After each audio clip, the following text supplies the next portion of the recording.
Now notes खोल लीजिए, provision for depreciation वाला पार्ट निकाल लेंगे।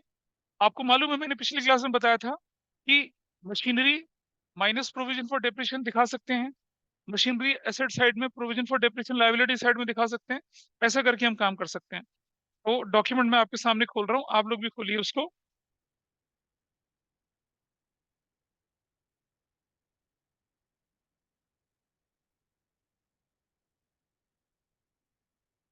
चलिए जरा देखें जरा, कौन से पेज पे है ये? 6 पेज पर। एक एक पेज को आराम से पढ़ते हैं। पहले इसका फॉर्मेट क्या होता है वो मैं बता देता हूँ आपको। क्या ये डॉक्यूमेंट दिख रहा है तुम लोगों को? ये देखिए, can you see this? Online वाले बच्चे देख पा रहे हैं इसे? मैंने कल भी बताया था आपको कि जब हम मशीनरी अकाउंट बनाते हैं तब मशीनरी रिटर्न ऑन वैल्यू पे दिखती है, और जब हम यहाँ बना रहे हैं तो किस पे दिखेगी? वो एट कॉस्ट पे दिखती है, क्योंकि प्रोविजन फॉर डेप्रिसिएशन तो अलग से कैलकुलेट हो रहा है, वो तो मशीनरी की कॉस्ट से माइनस ही नहीं होता। Cost minus provision for depreciation या depreciation accumulated depreciation is equal to book value. Acquisition cost में से अगर आप डेप्रिसिएशन माइनस करते हैं तो बुक वैल्यू बनती है। बुक वैल्यू को सेल्स प्राइस से कंपेयर करिए। बुक वैल्यू 5 लाख रुपया, sales price 7 lakh rupees, profit हो गया। बुक वैल्यू 5 लाख रुपीज और सेल्स प्राइस 3 लाख रुपीज, क्या हो गया आपका? लॉस हो गया। बस। तो जरा देखना, अब हम बना रहे हैं फिक्स असेट्स अकाउंट, और इसी में मैं आपको बनाऊंगा fix assets account, machinery disposal account और प्रोविजन फॉर डेप्रिसिएशन, 3 अकाउंट ऐसे। एक बार 2000 शायद 14 या 13 में क्वेश्चन आया था, जिसमें fix account, provision for depreciation account और मशीनरी सोल्ड अकाउंट, तीनों को 6 नंबर में सिर्फ यही पूछा था और कुछ नहीं पूछा था। तो ऐसा शायद ना करें, लेकिन प्रूडेंस के हिसाब से तो हम पढ़ ही लेंगे, क्या बुराई है। तो मेरा पहला टारगेट रहेगा इस एडजस्टमेंट को पूरा कराना, उसके बाद हम फुल फ्लेज क्वेश्चन लेके चलेंगे and you will see how easy it for you. ये इसका एडजस्टमेंट का लास्ट टॉपिक, मतलब जो मेजर एडजस्टमेंट ना, टैक्स का, डिविडेंड का और इसका, ये सब उसका उसका ये लास्ट पार्ट है। चलो जरा देखें कि अगर हम बनाते फिक्स एसेट्स अकाउंट, उधर है पानी। अगर हम बनाते फिक्स एसेट्स अकाउंट तो क्या दिखता है यहाँ पर? फिक्स्ड एसेट्स अकाउंट, यानी कि मशीनरी वशीनरी जो भी अकाउंट बनता है, यहाँ पर फिक्स एसेट्स अकाउंट बना देते हैं हम इस तरफ, और इसके नीचे क्रेडिट रुपीज पर्टिकुलर्स डेबिट, और यहाँ बना देते हैं हम लोग प्रोविजन फॉर डेप्रिसिएशन अकाउंट। आपको अच्छे से मालूम है कि इनका जो रिजल्ट होता है वो कहाँ कहाँ ट्रांसफर होता है। ये डेबिट साइड है और ये क्रेडिट साइड है। पर्टिकुलर्स, पर्टिकुलर्स रुपीज, ऐसा करके, ठीक है। चलिए, सबसे पहले क्या लिखते हैं हम लोग यहाँ? Balance BD. Everyone is aware about balance BD क्या होती है? हाँ या ना बताइए। ओपनिंग बैलेंस यहाँ लिखते हैं, balance CD, that is also fine. Balance CD लिख दिया। अच्छा, इसका बैलेंस बीरी यहाँ जाता है, पिछले साल का प्रोविजन फॉर डेप्रिसिएशन, और इसका बैलेंस सीरी यहाँ जाता है इस तरफ। अब जरा समझना, अगर मैं इस मशीन में से कोई टुकड़ा उठा के बेच दूं, या पूरी मशीन को बेच दूं, तो प्रोविजन फॉर डेप्रिसिएशन अकाउंट से क्या होगा? जितना भी डेप्रिसिएशन इस मशीन से रिलेटेड है वो निकल जाएगा। इस मशीन में अगर ये इंक्रीज होगा, इस तरफ पॉजिटिव साइड है, डिक्रीज होगा तो इस तरफ ये नेगेटिव साइड है। यहाँ इंक्रीज इस तरफ और डिक्रीज इस तरफ दिखेगा, क्योंकि ये लायबिलिटी है। क्रेडिट साइड शोज इंक्रीज, वहां debit side shows increase, and vice versa. ऐसे कहानी चलती है। I think this is fine. चलो, इसके बाद आगे देखते हैं। अब क्या होगा कि अगर मुझे मालूम है कि a part of machinery 4 lakh, accumulated depreciation 1 lakh, sold for rupees 2 lakh, तो कैसे निकालूंगा मैं? 4 लाख की cost, accumulated depreciation 1 lakh, provision for depreciation ना, तो ये प्रोविजन फॉर डेप्रिसिएशन था। ये प्रोविजन, इसमें जितनी भी मशीन बेच रहे हैं उसका प्रोविजन फॉर डेप्रिसिएशन इस तरफ लिख देंगे हम। क्या लिखेंगे देखो यहाँ पर, यहाँ लिखेंगे हम यहाँ लिखेंगे मशीनरी अकाउंट या फिक्स एसेट्स अकाउंट, या मैं मशीनरी अकाउंट की जगह क्या लिख दूंगा यहाँ पर? Fix assets account, fix assets account. और क्या लिखूंगा यहाँ पर? Provision for depreciation on machinery sold, वो यहाँ लिखूंगा। और क्योंकि मैंने यहाँ पर फिक्स एसेट्स अकाउंट लिखा, आपको मालूम है ना डायगनली ट्रांसफर होते हैं, डायगनली, तो ये कहाँ ट्रांसफर हो जाएगा? इस तरफ। और यहाँ क्या लिखूंगा मैं? प्रोविजन फॉर डेप्रिसिएशन अकाउंट, यहाँ लिखा जाएगा। अब एक बात नोट करना, मशीनरी अकाउंट में पहले यहाँ पर पूरी मशीन का डेप्रिसिएशन आता था, लेकिन प्रोविजन फॉर डेप्रिसिएशन में यहाँ पर पार्ट ऑफ मशीन का डेप्रिसिएशन, पूरी मशीन का डेप्रिसिएशन दिख ही नहीं सकता। Not any cost, not any condition, पूरी मशीन का डेप्रिसिएशन दिखेगा ही नहीं। जब पूरी की पूरी मशीनरी बिक्री होगी, पूरी मशीन का डेप्रिसिएशन इधर आएगा, अदरवाइज नहीं आएगा। यहाँ पर सिर्फ पार्ट ऑफ मशीनरी जो आप बेच रहे हैं उसका डेप्रिसिएशन आना एसेंशियली, जबकि पिछले मेथड में क्या था, फुल मशीन का पार्ट तो आ ही नहीं सकता था उधर, लेकिन यहाँ उल्टा है, यहाँ पार्ट ऑफ मशीन का डिप्रेशन दिखेगा। ये क्रक्स है इसके और दूसरा दोनों मेथड के डिफरेंस में। तो वो हमने लिख दिया यहाँ पर। अच्छा, फिर हम क्या करते हैं, इसका टोटल करते हैं, ये टोटल, ये टोटल, डिफरेंस आ गया। ये क्या चीज है आपके पास, ये क्या आपके पास बैलेंसिंग फिगर है।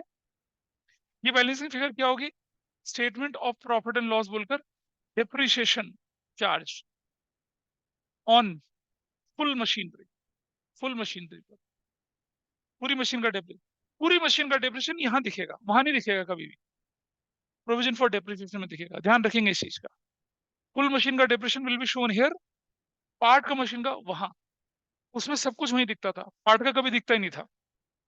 ये अकाउंट पूरा हो गया, ये फिगर आपको कैलकुलेट करनी होती है। उसके बाद इधर बैंक बोल के क्या लिख दिया, सेल लिख दिया, ठीक है, लिख दिया। Statement of profit and loss बोलकर क्या, प्रॉफिट एंड लॉस बोल के लॉस लिख दिया, इट विल गो हियर, ठीक है। इस तरफ बैंक बोल के, इस तरफ statement of profit and loss बोलकर गेन अगर हुआ तो वो लिख दिया, ठीक है। और इस तरफ हमने बैंक बोलकर क्या कर दिया, परचेज, याद है ना बैलेंसिंग फिगर बनती है, वो लिख दिया यहाँ पर। और इस तरह से आपका अकाउंट पूरा होता है सब। हाँ, नहीं कई बार इधर भी हो सकती है ना, कई बार सेल भी हो सकती है, कई बार आपका, अच्छा कुछ क्वेश्चन मैंने ऐसे भी दे रखे जिसमें बैलेंसिंग फिगर ये निकलेगी, इससे फिर यहाँ जाएंगे, ऐसे भी हो सकता है। वो मैंने लिख रहा है सॉल्व योर सेल्फ क्वेश्चन, वो वैसे ही उन्हें अभी आज ही सॉल्व करेंगे, लेकिन उनको सॉल्व करने से पहले मैं फुल फ्लेज क्वेश्चन कराऊंगा तब उन्हें सॉल्व करूंगा। गॉट इट, ये स्ट्रक्चर होता है, ठीक है। चलिए, इस स्ट्रक्चर के साथ आप क्या करते हैं, पहले नोट्स को देखते हैं, उसके एक एक केस को हम डिस्कस करना शुरू करते हैं। अबे लिखा तो है नोट्स में ये, देखो ध्यान से, देखो जरा, बना हुआ स्ट्रक्चर पूरा। टाइम लिखने, उसको लिखने में टाइम मत खराब करिए, हर चीज सुंदर सजीले तरीके से, रंगीन तरीके से लिखी हुई है, तीरों के साथ जा रही है। हाँ बस बड़े पिंकी पिंकी पोंकी, ठीक है ना। जो टीचर इज डोंकी, ना ऐसे तो होता है। क्या करें बता यार, गधा तो हुई ना, मैं बता तो दिया, जमाने के साथ चलना नहीं आया बस।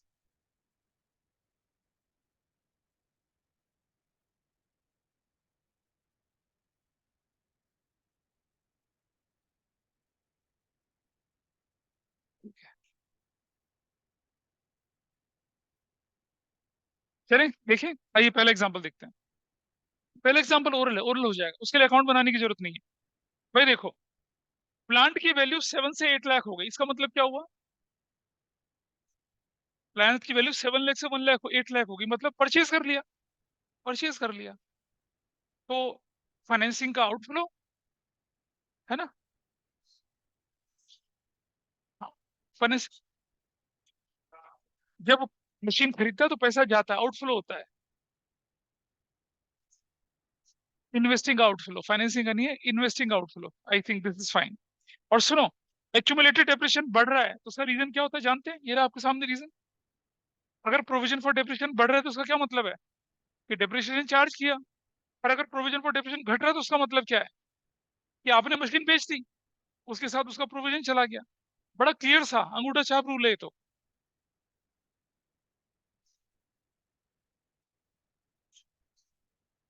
बैलेंसिंग फिगर के रूप में निकलता है, कोई प्रोपोर्शन नहीं होता है।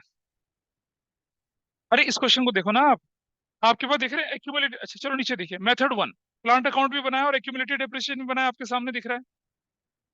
Balance BD, balance CD, debit side में डिफरेंस क्या बोल के आया, परचेज बोल के रहा है, ठीक है। और नीचे देखिए बैलेंस बीडी और बैलेंस सीडी, तो क्रेडिट साइड में डिफरेंस क्या बोल कर आया, डेप्रिसिएशन चार्ज बोल कर आया, ठीक है। अब एक चीज देखिए, इस पूरे अकाउंट में से, दरवाजा बंद कर देना जरा, इस पूरे अकाउंट में से बैलेंस बीडी और बैलेंस सीडी का कोई यूज नहीं है, कोई यूज नहीं है। ये बैलेंस बीडी और ये बैलेंस सीडी का कोई यूज नहीं है, there is no use of that. ये ये प्रोविजन फॉर डेप्रिसिएशन, ये भी, इसका भी कोई यूज नहीं है, ये तो डबल एंट्री का इफेक्ट खत्म हो गया, कोई यूज ही नहीं है। यूज किसका है, इन्वेस्टिंग का इनफ्लो, ये कहा ऑपरेटिंग के अंदर जाके प्लस हो जाएगा, लॉस में। ये कहाँ जाएगा? इन्वेस्टिंग का आउटफ्लो। ये कहाँ चला जाएगा? ऑपरेटिंग के अंदर माइनस हो जाएगा। और ये कहाँ जाएगा? ये वाली वैल्यू, ये वाली वैल्यू ऑपरेटिंग के अंदर जाके प्लस हो जाएगी, खत्म बस। और तो कहीं कोई चीज जानी नहीं है। ओपनिंग बैलेंस मशीन का, क्लोजिंग बैलेंस मशीन का बेकार है। ओपनिंग बैलेंस प्रोविजन का, क्लोजिंग बैलेंस प्रोविजन का यूजलेस है। ये जो आपने ट्रांसफर करा provision for depression, provision for depression, ये कहीं नहीं जाएगा। रीजन, पार्ट का डेप्रेशन कोई काम नहीं आ रहा, फुल मशीन का डेप्रेशन काम आएगा ना। वो ये रहा, वो ये रहा। इसलिए वो वैल्यू भी बेकार है। तो वैल्यू क्या यूजफुल है? प्रॉफिट या लॉस, सेल या परचेज, और पूरे साल का डेप्रिसिएशन। बस ये चीज तो यूजफुल है। तो इन, अरे कैसे आता ऊपर पूरे साल का डेप्रिसिएशन? आ ही नहीं सकता ना। नहीं पॉसिबल है, नहीं पॉसिबल है। आपके क्वेश्चंस नहीं है उस तरह के, पॉसिबल ही नहीं है। तो चलिए, अब जरा देखें दोबारा से उस क्वेश्चन की तरफ, यहाँ नजर डालते हैं। अच्छा, तो आपने देखा मेथड टू में क्या कर सकते हैं। ये सब करने के लिए हम क्या करते हैं, सीधा सीधा, मतलब विदाउट डूइंग एनीथिंग, हम सीधा सीधा क्या कर सकते थे। नीचे लिख रहे हैं ना मेथड टू में कि above mentioned adjustments can directly be done in operating investing activities without opening plant account या accumulated depreciation on plant account, बिना कर सकते थे। प्लांट की इंक्रीज को क्या बोलते थे आप? परचेज। डिक्रीज को क्या बोलते हैं? सेल। और एक्यूमुलेटेड डेप्रिसिएशन इंक्रीज ही दिखेगा, इसका मतलब depreciation charge during the year हो गया, खत्म हो गया क्वेश्चन आपका। चलिए केस टू पे आ जाइए, यहां से थोड़ा स्ट्रगल शुरू हो जाता है हमारा। केस टू, इक्विपमेंट है आपके पास 8 लाख और 6 लाख का, 8 लाख 6 लाख का इक्विपमेंट है, ठीक है जी। और क्या दे रखा है आपके सामने इंफॉर्मेशन, क्या ये स्क्रीन पर दिख रहा है? स्क्रीन पे दिख रहा है क्या? क्या यस स्क्रीन पे पूरा अकाउंट दिख रहा है? हाँ जी। तो इक्विपमेंट 6 लाख से बढ़कर 8 लाख हो गया, और एक्यूमुलेटेड डेप्रिसिएशन 1 लाख से 150 हो गया। अब मैं सीधा सीधा नहीं बोल सकता कि 6 की मशीन थी, 8 चलेगी, परचेज हो गया, और 1 लाख से 1 लाख 50 हो रहा, तो क्या हो गया? डिप्रेशन नहीं ले सकता, क्योंकि नीचे एडजस्टमेंट है। इक्विपमेंट कॉस्टिंग 1 लाख 20 हजार, accumulated depreciation thereon 70,000 was for sold for rupees 40,000। रुक जाए बेटा, मैं इसे दो तरह से करके दिखाऊंगा आपको। एक दिखाऊंगा आपको किसके साथ, इक्विपमेंट और एक्यूमुलेटेड के साथ, और एक दिखाऊंगा इक्विपमेंट, मशीनरी सोल्ड और एक्यूमुलेटेड के साथ, ठीक है। प्रूडेंस के method, accumulated machinery sold account generally बताया नहीं जाता है। मैंने 11th में पढ़ाया था आप लोगों को, जो यहाँ मेरे पास पढ़ते थे पहले। और इसका यूज मैंने कहा था कैश फ्लो में होगा, देखो आज टाइम आ गया कैश फ्लो में इसका इस्तेमाल हो रहा है। सिलेबस की आखिरी क्लास की बात करूँ तो मैं, तो चलिए मैं करके दिखा रहा हूँ, पहले इसी में करके दिखाते हैं, देखिए क्या क्या करना चाहिए। ये स्ट्रक्चर अपने सामने ही रख लेते हैं, ठीक है। मैं इसको अलग से बना के दिखा रहा हूँ ताकि आपको रिलेट कर पाए। सबसे पहले मैं बना रहा हूँ यहाँ इक्विपमेंट अकाउंट। इक्विपमेंट अकाउंट, ध्यान से देखिएगा जरा, ऐसे। इसे प्लीज मेरे साथ साथ नोट करते चलें, क्योंकि मैं फिर नोट करने का टाइम नहीं दूंगा आप लोगों को।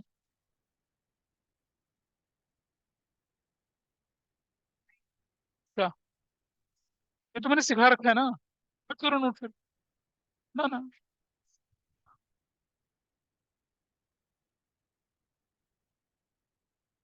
बैठो बैठो आराम से बैठो।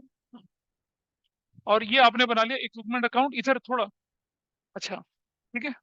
और उसके नीचे बना लीजिए, क्या आप नीचे बना लीजिए आप, provision for depreciation on equipment, provision for depreciation on equipment. मैं जगह इसलिए छोड़ रहा हूँ क्योंकि मुझे कुछ और काम करना है। Provision for depreciation on equipment, ऐसे करके बना लिया। सर, हमें भी जगह छोड़नी है। नहीं, तुम जगह नहीं छोड़ोगे, क्योंकि तुम्हें दूसरी बार दोबारा बनाना पड़ेगा। तुम जगह नहीं छोड़ो। ओके। तुम तो सीख रहे हो ना यहाँ पर, डेबिट और क्रेडिट, डेबिट और क्रेडिट। आइए आइए मुझे बताइए, सबसे पहले क्वेश्चन में बैलेंस बीडी कितना लिखा हुआ, बैलेंस बीडी मशीनरी अकाउंट मुझे बताता जाए कोई व्यक्ति। बैलेंस बीडी, पांडे तुम बता दो, उत्कर्ष क्या लिखा balance? 6 lakh. What is balance CD? 8 lakh. ठीक है जी, यही कहानी है। इसका बैलेंस बीडी कितना है इसका? इसका बैलेंस बीडी इसका कितना है? 1 लाख।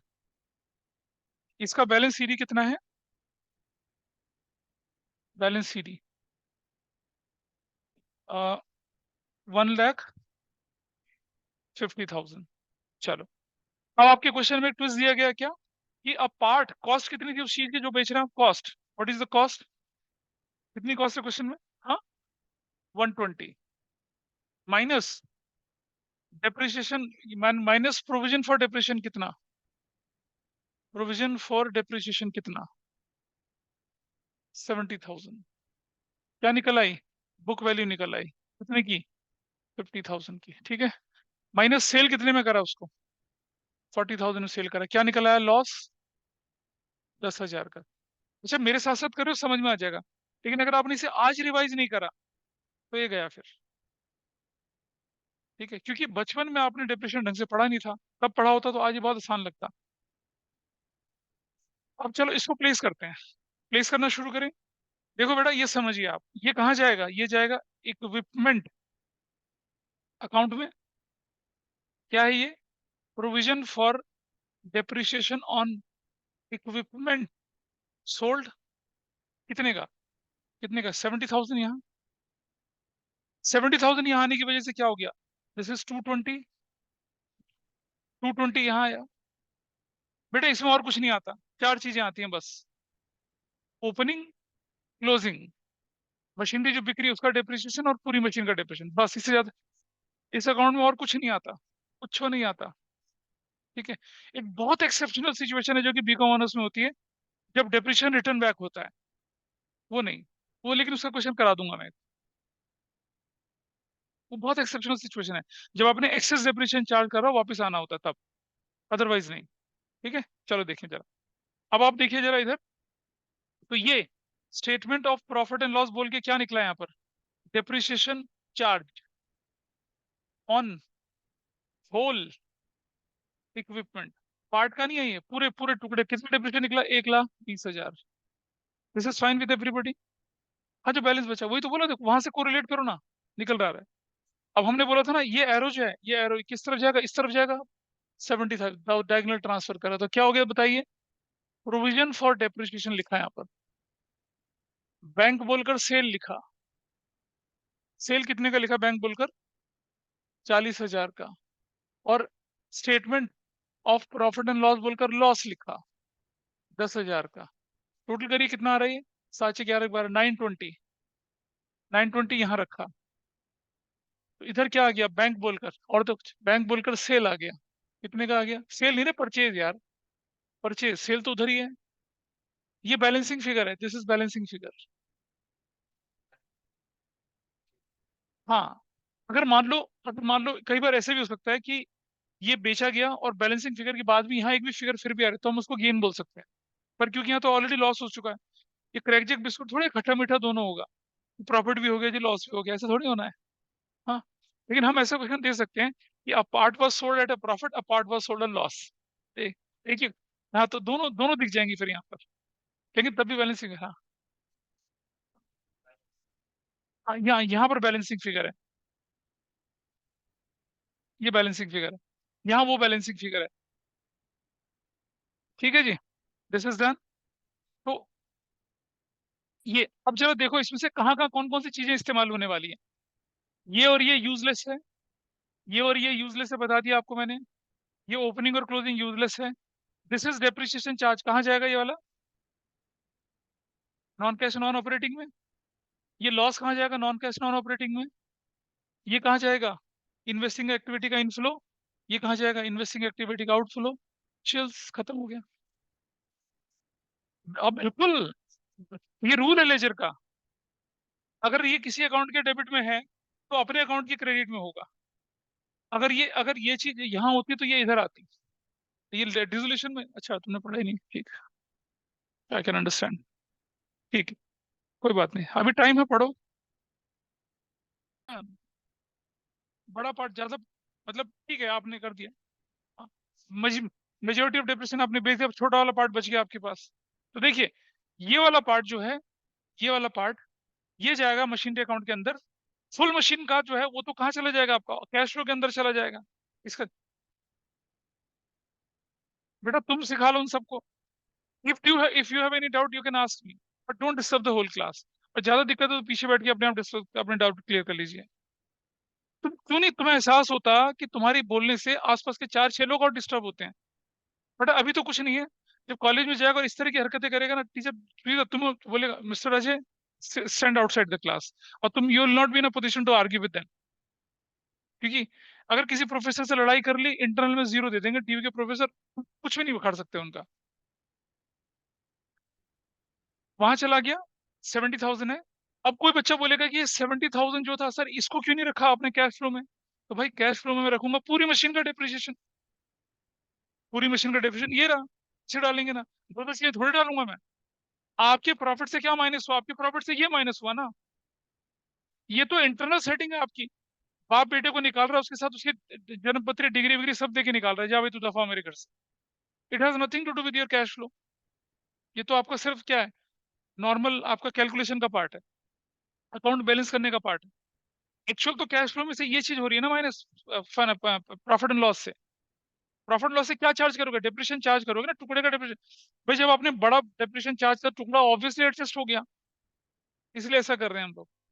अब जरा दूसरा क्वेश्चन देखिए आपके सामने यहाँ पर, अब मैं इसका दूसरा तरीका बता रहा हूँ।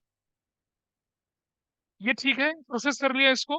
अब मैं ये इसका, हाँ इसी के अंदर का पार्ट है ये। अब जरा देखिए यहाँ पर, अब एक और चीज देखिए। अब हम बनाते हैं यहाँ पर क्या, मशीनरी, या मशीनरी की जगह क्या बोल रहा हूँ मैं यहाँ पर, इक्विपमेंट डिस्पोजल, या इक्विपमेंट सोल्ड अकाउंट, ऐसा कर रहे हैं। और आप देखना, नन्ना सा डिफरेंस है, बहुत नन्ना सा डिफरेंस, छोटा सा डिफरेंस। क्या ये डेबिट साइड, ये क्रेडिट साइड, ठीक है, बिल्कुल वैसे ही चल रहा है। Particular as it is, rupees as it is, particular as it is, rupees as it is, ठीक है। क्या करेंगे जरा ध्यान से देखिए। यहाँ पर आपने इक्विपमेंट लिखा ना, इक्विपमेंट, यहाँ इक्विपमेंट की जगह क्या लिख दीजिए, इक्विपमेंट सोल्ड लिख दीजिए बस। इसका नतीजा क्या निकलेगा? इसका नतीजा ये निकलेगा कि ये जो आइटम था, अब इक्विपमेंट में ना जाके कहाँ जाएगा, इक्विपमेंट सोल्ड में जाएगा। Everybody is okay with this? Doctor Kaushik समझ पा रही हैं बात को इधर से? तो हम ये कहाँ चला जाएगा, ये यहाँ लिख देंगे हम क्या, प्रोविजन फॉर डेप्रिसिएशन, कितने का, 70,000 का। और ये जो सेल परचेज होती थी ना, वो भी यहाँ लिख देंगे, यहाँ से हट जाएगा, ये यहाँ नहीं रहेगा, यहाँ से हट जाएगा, इज गॉन, कुछ नहीं आएगा। यहाँ लिखा जाएगा क्या, बैंक सेल 40,000 की, तो ये भी हट गया यहाँ से, अब ये यहाँ भी नहीं दिखेगा, ठीक है।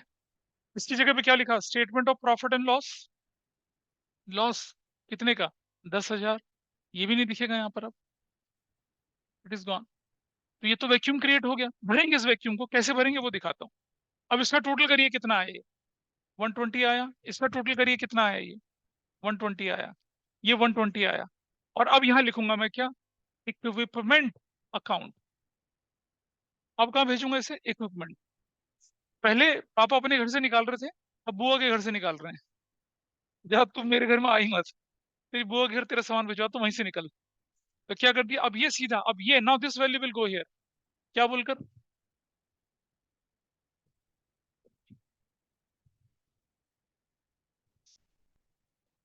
ये क्या चले जाएगा इधर, इक्विपमेंट सोल्ड अकाउंट, कितने से चला जाएगा बताइए। हाँ इक्विपमेंट सोल्ड अकाउंट लिखूंगा ना, सोल्ड से तो ट्रांसफर हो रहा है 120, बाकी चीज सेम है, बाकी कोई दिक्कत ही नहीं है। क्या किया, हाँ सुनो ध्यान से, मतलब समझो, पापा ने क्या किया कि उन्होंने आउटसोर्स कर दिया, आउटसोर्स कर दिया, बेचने बेचने का काम, कह रहे भाई हमारे घर में गंदगी मत फैलाओ, इसे निकालो यहाँ से, बाहर से निकाल दो। जनरली रियल अकाउंटिंग में यही होता है, आप इक्विपमेंट सोल्ड अकाउंट बनाते हैं, ठीक है, ऐसे होता है। मतलब उसके उसके बीच में एक प्रोसेस ये आ गया, बस इतना करना था। तो अब आप देख रहे हैं ना, है तो वैल्यू 120 की ही। और आपको ज्यादा डिटेल देखने तो इक्विपमेंट सोल्ड में देख लो, कितना डेप्रिसिएशन था, कितना प्रॉफिट था, कितना लॉस था, यहाँ दिखेगा। ये प्रोसेस होता है। तो ऐसा क्वेश्चन शायद 2013-14 में कभी बोर्ड में आया था, मुझे एग्जैक्ट, उससे पहले शायद 8 या 9 में आया था। ऐसा सिर्फ ये तीनों चीजें बनवा ली थी, और पूछा कि show the effect in cash flow. Effect in cash flow देख लीजिए, सेम रहेगा। देखो, अब की बार देखना, इसका कोई यूज नहीं है, इसका कोई यूज नहीं है, इसका कोई यूज नहीं है, 70 का कोई यूज नहीं है, 70 का कोई यूज नहीं है। यूज सिर्फ इसका, इसका, इसका, और परचेज और सेल का। परचेज बस खत्म हो गया, ये वाला इसका यूज। यूज में तो कोई फर्क ही नहीं पड़ रहा ना, it is very much same, हो गया। ये है इक्विपमेंट सोल्ड अकाउंट, ये भी आपके नोट्स में बन रखा है, देखो नीचे। नहीं तुम खींचना चाहो तो खींच सकते हो, you can see that it is there.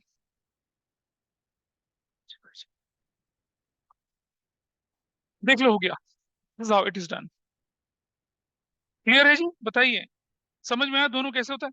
आज की डेट में आपके अकाउंट के अंदर सोल्ड फोल्ड वो जो है वो नहीं पूछा जाता, but as a matter of prudence में करवा दिया आपको मैंने।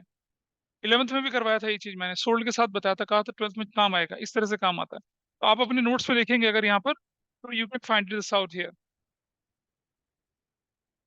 कंसेप्ट तो इतना ही है, लेकिन अब मैं इसके आगे की चीज, अब मैं एडवांस चीजें करवा रहा हूँ। कंसेप्ट तो इतना ही है ये। कैश फ्लो, ये तो कैश फ्लो में कैसे डालते हो तो मालूम है आपको।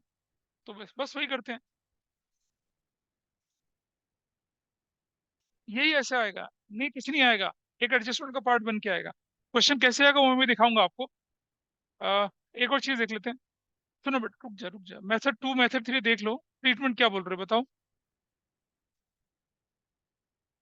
तो ट्रीटमेंट ऑफ टैक्स और treatment of dividend third class में करवा दिया था। ट्रीटमेंट ऑफ टैक्स और ट्रीटमेंट ऑफ डिविडेंड तो करवा ही दिया था। जब मैंने भीड़ लगाते हुए कहा था कि भाई कर लो डिविडेंड कर लो पूरा, तब तुम लोग भागने को तैयार थे सारे। चलो, अगर ये आपका ट्रीटमेंट हो गया, ठीक है यहाँ पर। अब क्वेश्चन 1 2 3 जो है ना एक्सरसाइज के लिए है, लेकिन इससे पहले मैं क्वेश्चन सॉल्व करेंगे। इससे पहले क्वेश्चन सॉल्व करेंगे तब आगे बढ़ते हैं। कोई बात नहीं। बुक खोलिए जरा, book. Open up your books. Illustration 42 page number 4.52 करिए। इलस्ट्रेशन 42 करिए, पेज नंबर 4.52। डू दिस, करिए फटाफट से।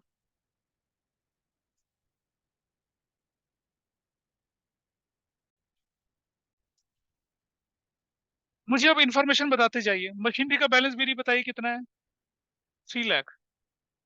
सहज देखिए, पहले क्या करेंगे आप, पहले बेसिक इन्फॉर्मेशन डालिए, फिर मतलब गड़बड़ क्यों होती है पता है, क्योंकि हम ना अपने रिदम को बिगाड़ देते हैं। सीधी कितना है? 5 लाख। इसका बैलेंस बीरी कितना है? 35,000। क्या? ओपनिंग 80,000। इसका बैलेंस सीरी कितना है? 1 लाख। अब आपके पास जो एडजस्टमेंट में इन्फॉर्मेशन दे रखी है, क्या दे रखी है, कॉस्ट कितनी बोली गई है? What is the cost? Machinery costing लिखा तो है एडजस्टमेंट में एक। 50,000 माइनस क्या? एक्यूमुलेटेड डेप्रिसिएशन कितना? 35,000। क्या निकल आई बुक वैल्यू? कितने की? 15,000। सेल कितने में हुआ? 12,000 में। तो क्या हो गया लॉस? लॉस कितने का हो गया? 3,000 का, ठीक है। अब आप देखेंगे जरा इस तरफ। आ, यहाँ चलते हैं, ये जो यहाँ यहाँ पर यहाँ लिखते हैं मशीनरी अकाउंट। ये एक्यूमुलेटेड डेप्रिसिएशन था, जो एक्यूमुलेटेड डेप्रिसिएशन कितने का था वो? 35,000 का। यहाँ इस 35,000 को यहाँ पहुंचा दिया, प्रोविजन फॉर डेप्रिसिएशन बोलकर। 35,000 बैंक बोलकर सेल 12,000। सुनो, इधर देखो। यहाँ प्रोविजन फॉर डेप्रिसिएशन, यहाँ statement of profit and loss नहीं लिखेंगे, ध्यान रखना। ध्यान, यहाँ है स्टेटमेंट ऑफ प्रॉफिट लॉस, इस तरह वहां नहीं है।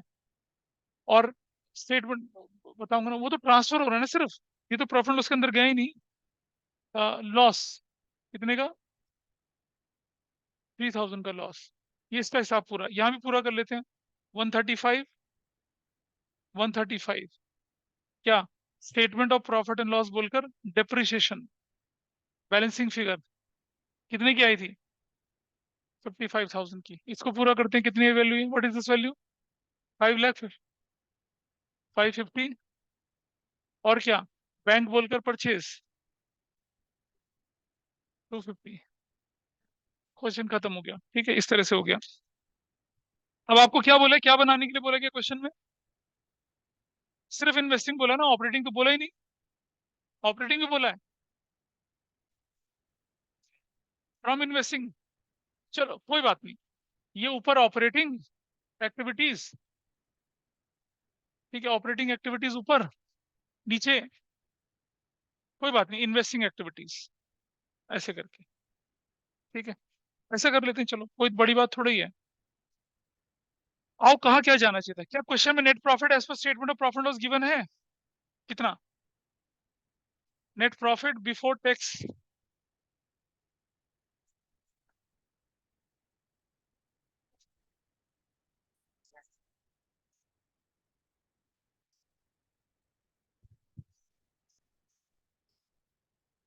मैं इस क्वेश्चन का जो ये इंफॉर्मेशन है, ये क्वेश्चन इलस्ट्रेशन 42 दो पार्ट में है। सुनो सुनो सुनो। पार्ट वन, इन्वेस्टिंग एक्टिविटी करना है ना, चलो इन्वेस्टिंग करते हैं पहले, छोड़ो इसको नहीं करते, इन्वेस्टिंग लेते चलते पहले। सिर्फ इन्वेस्टिंग। हाँ, सिर्फ इन्वेस्टिंग। ऑपरेटिंग भी करके दिखा देंगे इन्वेस्टिंग एक्टिविटी। देखिए पहले यहाँ पर इन्वेस्टिंग में क्या क्या जाना चाहिए आपके पास। सबसे पहले जो क्वेश्चन है उसको देख लीजिए। मशीनरी, मशीनरी में क्या उठाएंगे आप इन्वेस्टिंग में? प्लस क्या करूंगा बताइए मैं? Sale of machinery. कितने की? 12,000 की। Minus purchase of machinery. कितने की? 250 की। ब्रैकेट में 250 की ब्रैकेट में दो चीजें हो चुकी हैं। गुडविल की वैल्यू बताइए क्या हुई है? बढ़ गई है। Goodwill is increase. Minus purchase of goodwill. कितने की? 50,000 की। This is done. और लैंड की वैल्यू क्या हो चुकी है? घट चुकी है, उस पर डेप्रिसिएशन तो लगता नहीं है। लैंड की वैल्यू घटी तो क्या हो जाएगा? Plus sale of land. कितने का? बताओ, सेल ऑफ लैंड कितने का है? 30,000 का। और डेप्रिसिएशन चार्ज यहाँ आता नहीं है, गेन या लॉस यहाँ आता नहीं है।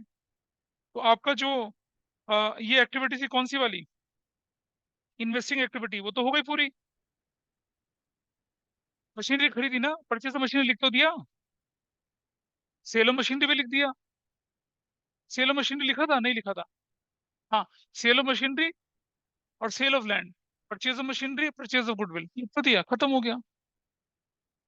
हाँ जी भाई, पहली क्लास में सिखाया था। गुडविल का परचेज करना हर हर ऑर्गेनाइजेशन के लिए क्या है? इन्वेस्टिंग है। तो इसका टोटल कर लीजिए कितना आता है, what is the total? 258 bracket में लिख दिया, तो लिख दिया cash used in investing activities. खत्म हो गया पार्ट आपका, दिस पार्ट इज डन। ये नंबर वन था इसका। नंबर टू पे आ जाते हैं। नंबर टू तो बिल्कुल अलग है। नहीं, उससे थोड़ी लेना देना उसका। रिलेटेड बोला हुआ है।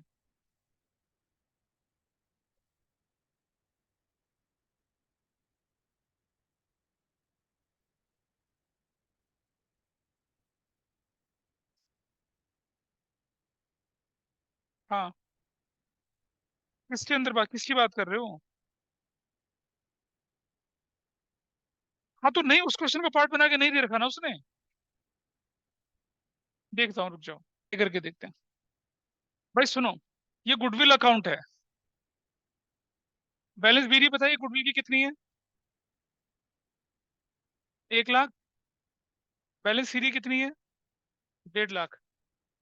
गुडविल रिटर्न ऑफ कितनी है? स्टेटमेंट ऑफ प्रॉफिट लॉस से राइट ऑफ कितना कर दिया? 9,000। तो वैल्यू कितनी हुई? 159। 159। ठीक है। बैंक बोल के गुडविल परचेज कितने की हुई फिर? 59 की। बोलो, 59 की हुई ना?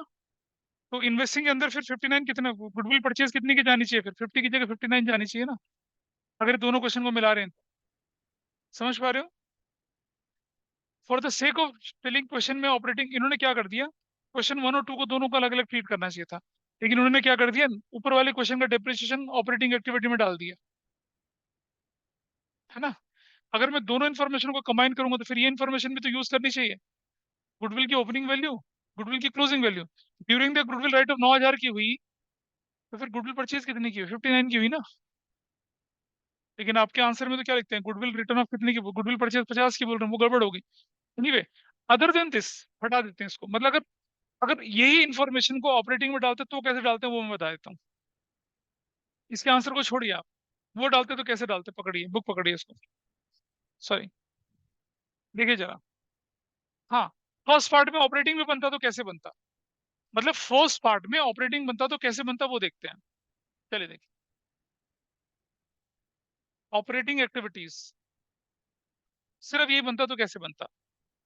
क्या फर्स्ट पार्ट में नेट प्रॉफिट गिवन है कहीं? नहीं दे रखा।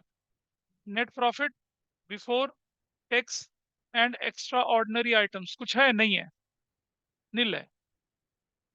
Plus adjustments. अच्छा देखो, इनमें से देखिए क्या क्या चीज ऑपरेटिंग में जाने, पहले ऊपर वाले में देखते हैं। ऑपरेटिंग में जाने वाला ये नहीं है, ये नहीं, ये है लॉस। प्लस क्या करूंगा, loss on sale of machinery. कितने का लॉस है बताइए, 3,000 का। ये काम खत्म हो चुका है, ये वाला part, this part is done. इस वाले अकाउंट में क्या जाने वाला है, 55 जाने वाला है। हाँ कितना, प्लस डेप्रिसिएशन ऑन मशीनरी कितने का, 55,000 का। हेडिंग नहीं, इसमें हेडिंग कहाँ डालूंगा मैं, क्या हेडिंग डालूंगा, प्लस माइनस से काम चल जाएगा। अच्छा, इसके बाद आपके पास लूज इन्फॉर्मेशन भी गिवन है, कुछ बताइए क्या थी, शुरू में दे रखी है। हाँ, loss on sale of furniture, वो तो हो चुका ना। हाँ, plus loss on sale of furniture 2,000 डाल दिया, और बताइए। प्लस गुडविल रिटर्न ऑफ कितने की, हाँ 9,000 की, और कुछ है। ट्रांसफर टू रिजर्व, बेटा फिर तो वो ऊपर वाली में आ जाएगा ना, वो तो कितना, 22,500, वो तो ऊपर वाली में आ जाएगा। वो तो net profit before tax extra. क्या कर रहे हो यार तुम, ये भी है, ये भी है, ये भी है, ये रिजर्व भी है क्या। भाई साहब मैं फर्स्ट पार्ट की बात कर रहा हूँ, I am not talking about second part. अगर फर्स्ट पार्ट होता तो कैसे करते, वो देखिए, बेमतलब में ज्यादा पढ़े लिखे लोग रायता फैलाते हैं।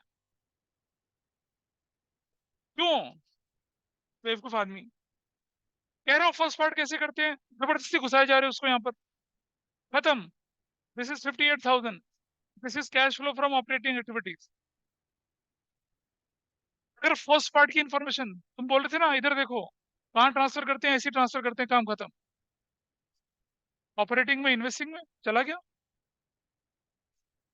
ऑपरेटिंग एक्टिविटी कैलकुलेट करेंगे, बेस होता है net profit before tax extra ordinary, वो तो है ही नहीं। बाकी प्लस माइनस उसी में तो होता है सब कुछ, उसी में प्लस उसी में माइनस, काम खत्म। 42, 42 के सेकंड पार्ट को अपने आप कर सकते हैं, कोई इतनी बड़ी परेशानी नहीं उसके अंदर। बस उन्होंने एक गड़बड़ कर दी है कि फर्स्ट पार्ट की इन्फॉर्मेशन को मिला दिया उसके साथ, सेकंड को अलग से करिए, उसको करिए नहीं, कर लेना अपने आप, उसको नहीं कर रहा मैं अभी। थोड़ा आगे बढ़ते हैं कंसेप्ट में, आइए। पेज नंबर 3 पे पहुंचिए आप, पेज नंबर आ जाइए आपका। अच्छा, ये कुछ क्वेश्चन है ना, डू इट योर सेल्फ, इन्हें मैं अभी नहीं करवा रहा। पेज नंबर 7, इसे आप अपने आप करेंगे पहले, फिर मैं कराऊंगा अगली क्लास में से। पेज नंबर 6 पे, पेज नंबर 7 पे, पेज नंबर 7 की शुरुआत होती है डू इट योर सेल्फ के क्वेश्चन से, होती है।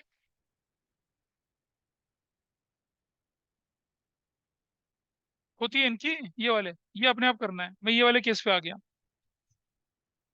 हाँ, थर्ड केस पे आ जाइए, थर्ड केस को पढ़ते हैं पहले।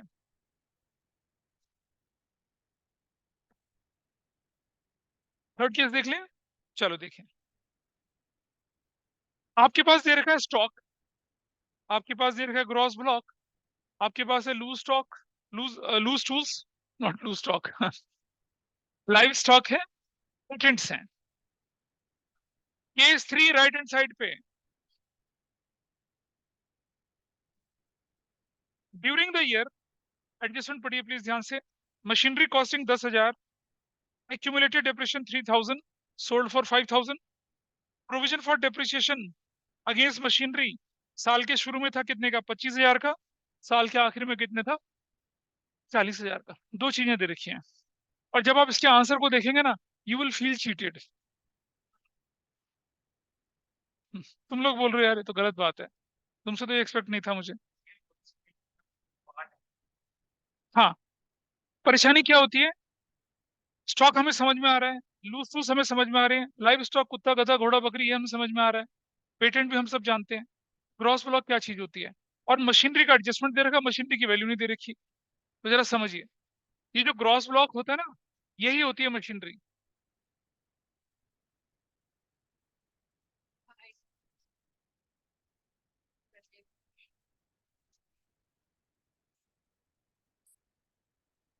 देख लिया सबने, माहेश्वरी वो अच्छा घर जाएगी, ठीक है, यारी दोस्ती घर पे।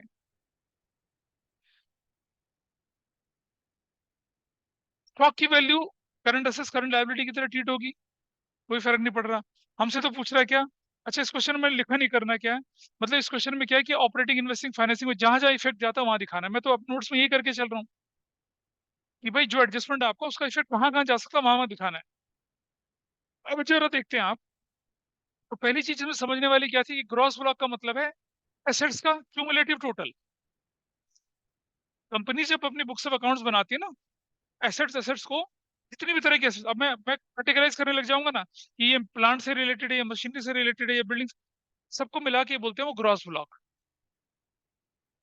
टेंजिबल इंटेंजिबल दोनों को मिला के ग्रॉस ब्लॉक बोलते हैं। ठीक है जी। तो जब मैं मशीनरी का ओपनिंग बैलेंस क्लोजिंग बैलेंस लूंगा तो किसका क्लोजिंग बैलेंस ओपनिंग लूंगा, ग्रॉस ब्लॉक का लूंगा। This is fine. चलो जी। यानी कि हमें पता चल गया कि अगर हमें मशीनरी अकाउंट बनाना है तो ओपनिंग बैलेंस 80,000 होगा, क्लोजिंग बैलेंस कितना होगा, 55,000 होगा। अब जरा मशीनरी अकाउंट के अंदर जाइए, ये तो बड़ी ही गड़बड़ हो रही है। बैलेंस बीडी 80+25 दिख रही है और बैलेंस सीडी 55+40 दिख रही है, ये तो लफड़ा हो गया। ये कैसे हो गया भाई, आओ समझाता हूँ। कल मैंने समझाया था आपको, कल समझाया था ना मैंने आपको छोटी सी चीज एक, क्या समझाई थी छोटी सी चीज कि देखिए जरा मैं दिखाता हूँ। ये कंसेप्ट की गहराई है जो बुक से हटा दी थी, क्योंकि जो बच्चे थे ना अब वो शैलो आने लग गए हैं, वो डूब जाते हैं कोरोना से बाद के बच्चे। देखो, हमने बोला था ये बैलेंस शीट बनती है, मान लो हाइपोथेटिकली, यहाँ दिखती थी मशीनरी सपोज 5 लाख की, और यहाँ दिखता था प्रोविजन फॉर डेप्रिसिएशन 1 लाख का। दिस इज द ट्रीटमेंट, ऐसे कर सकते हैं या हम ऐसा दिखा सकते थे क्या, मशीनरी 5 लाख की minus provision for depreciation 1 lakh. छोटे बच्चे पीछे बातें ना करेंगे, 4 लाख। या मशीनरी 4 लाख दिख रही है, लेकिन एडजस्टमेंट में लिखा हुआ है क्या, प्रोविजन फॉर डेप्रिसिएशन 1 लाख। तो ये प्रेजेंटेशन तो चलना ही नहीं चाहिए। जब मैं मशीनरी अकाउंट बनाऊंगा तो मशीनरी को तो क्रॉस वैल्यू पे दिखाऊंगा ना। अगर मैं लिखूंगा मशीन का, अच्छा अब मान लो मेरे पास मशीन का बैलेंस ऐसे दे रखा है 5 लाख, 31 मार्च 22, 31 मार्च 23, और मशीनरी डिप्रेशन कितना बोल रहे हैं, 31 मार्च 2022 का 80,000, और 31 मार्च 23 का 90,000। तो बताइए मशीन की ओरिजिनल वैल्यू क्या है? क्या मैं मशीन को, आप दिख रहे हैं, अगर मशीनरी अकाउंट यहाँ ऐसा दिख रहा है और प्रोविजन फॉर डिप्रेशन लायबिलिटी में भी नहीं और माइनस भी नहीं कर रखा, इसका मतलब ये कौन सी वैल्यू, नेट वैल्यू है। इसे ग्रॉस बनाना पड़ेगा ना पहले तो, क्योंकि प्रोविजन फॉर डेप्रिसिएशन अकाउंट में मशीनरी अकाउंट की वैल्यू हमेशा ग्रॉस दिखती है, नेट तो दिखती नहीं है। देखो ना, ग्रॉस वैल्यू दिख रही है। तो मुझे क्या करना पड़ेगा, इस 4 लाख में क्या जोड़ना पड़ेगा, 80, 5 में क्या जोड़ना पड़ेगा, 90। वही इस क्वेश्चन में हुआ है, यही पर हुआ है क्वेश्चन में। Got it. ऑनलाइन समझ पा रहे हैं क्या बोला मैंने। हमने बोला कि मशीन की ओरिजिनल वैल्यू 4 लाख है यहाँ पर, इसकी क्लोजिंग वैल्यू कितनी है, 5 लाख है, लेकिन एडजस्टमेंट में लिख दिया कि ये तो प्रोविजन फॉर डेप्रिसिएशन का क्वेश्चन है। तो अगर प्रोविजन फॉर डेप्रिसिएशन का क्वेश्चन है तो मशीन तो ग्रॉस वैल्यू पे दिखनी चाहिए ना। हाँ, ज्यादा वैल्यू पे दिखनी चाहिए, लेकिन ये वैल्यू जो यहाँ दिख रही है इसका मतलब क्या है, ये डेप्रिशिएटेड वैल्यू है। ऐसा तो नहीं होना चाहिए, क्योंकि इस मेथड में मशीन कभी डेप्रिशिएटेड वैल्यू पे दिख ही नहीं सकती, रिटर्न ऑन वैल्यू पे दिख ही नहीं सकती। तो मुझे क्या करना पड़ेगा, इसको पहले ग्रॉस वैल्यू पे डालना पड़ेगा, तब अपना क्वेश्चन सॉल्व करूंगा। ठीक है। हमें कैसे पता चला कि ये ग्रॉस है नेट है, अगर ये वैल्यू के नीचे ये ना दे रखा होता तो ये ग्रॉस वैल्यू मानते, ये अगर ये दे रखा होता, ये दे रखा होता तो ये ग्रॉस वैल्यू थी, ये दोनों में दे रखा होता तो ये ग्रॉस वैल्यू थी। लेकिन यहाँ तो एडजस्टमेंट में दे रखा साफ साफ। इसका मतलब हमने क्या कर दिया, अपने अकाउंटिंग ट्रीटमेंट में ये वैल्यू डिप्रिशिएट करने के बाद ये दिखाई है। इसीलिए जो क्वेश्चन आपको दिखा रहे हैं केस 3, उसको देखिए जरा ध्यान से। क्या कहता है वो, आपने देखा पैलेस बीडी लिखा हमने कितने का, 80+25 करा, क्यों करा, जागो बेटा नींद से जागो। क्या करा, 80+25 करा, ग्रॉस वैल्यू बनाई कितने की, 1,05,000 की। ऐसी बैलेंस सीरीज 55+40 कर दिया कितना, 95। और देखो, when provision for depreciation method is followed, fixed assets are always shown at cost, not at the book value. And if they are shown in the book value, then while preparing fixed assets account, opening and closing balance needs to be converted at cost. Book value से cost पे convert करने के लिए क्या करना पड़ेगा, add करना पड़ेगा ना उसमें कुछ, इसलिए ऐसा करना पड़ेगा। कल की क्लास जब पढ़ा रहा था ध्यान दे रहे थे? नहीं ना, तब तो गर्दन नीचे करके इधर उधर। मैंने कहा था कभी ना कभी तो जरूरत पड़ती है ना। मैं लॉजिकली यही चीज सिखा रहा था कल, आज भी वही चीज सिखा रहा हूँ। जब आपके पास ये वैल्यू दे रखी है और नीचे प्रोविजन दे रखा है, इसका मतलब ये नेट वैल्यू है। इसे ग्रॉस पे बनाना पड़ेगा। आपका क्वेश्चन देखो ना क्या लिखा हुआ है। आपके क्वेश्चन को पढ़िए, ऊपर ग्रॉस ब्लॉक दे रखा है और नीचे बोल रखा है कि प्रोविजन है, और ओपनिंग और क्लोजिंग दोनों वैल्यू दे रखी है। जब प्रोविजन फॉर डेप्रिसिएशन मेथड चलता है, प्रोविजन तो बैलेंस शीट के अंदर होना चाहिए ना, बाहर थोड़ी होना चाहिए। और अगर प्रोविजन बैलेंस शीट के बाहर है, इसका मतलब मशीनरी जो बैलेंस शीट के अंदर है वो नेट वैल्यू है। पहले उसे क्या करना पड़ेगा? ग्रॉस वैल्यू में कन्वर्ट करना पड़ेगा, मतलब कॉस्ट पे कन्वर्ट करना पड़ेगा। और आपकी ये वैल्यू बुक वैल्यू है, it is a depreciation minus करने के बाद की वैल्यू, रिटर्न डाउन वैल्यू है। रिटर्न डाउन वैल्यू मतलब रिड्यूस वैल्यू है। तो हम इसे एड बैक करेंगे और हमारा काम हो गया।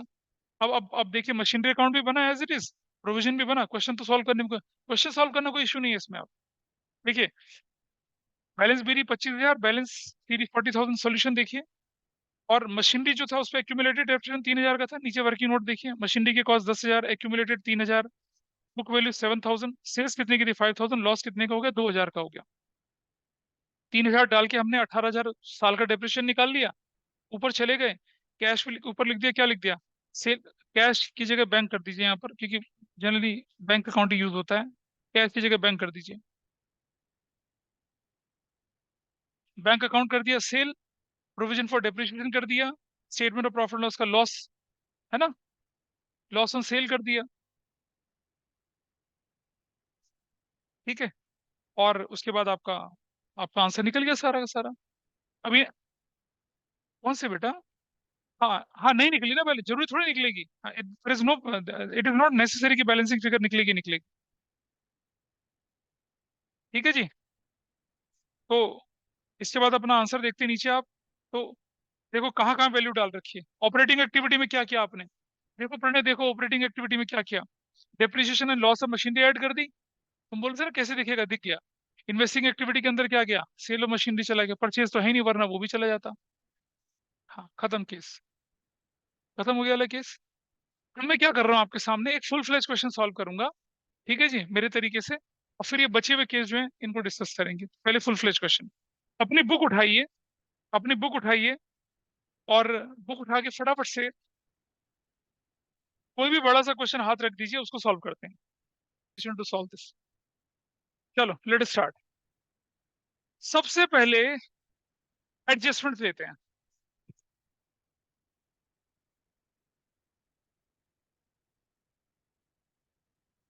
कैलकुलेशन ऑफ, अरे भाई लिखूंगा तो कुछ।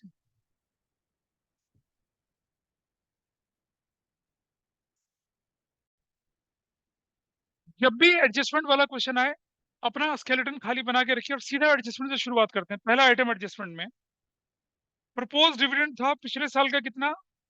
60,000, इस साल का 50,000। किसको कंसिडर करेंगे? इस साल वाले को। गलत, पिछले साल वाले को कंसिडर करेंगे। प्लस प्रपोज डिविडेंड कितने रुपए का बताइए?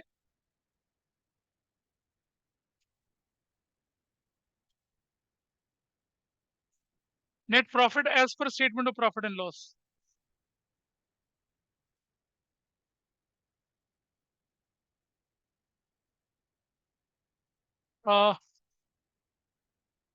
प्रपोज डिविडेंड प्रीवियस ईयर का कितना वैल्यू बताइए? 50,000 यहाँ लिख दिया। ठीक है।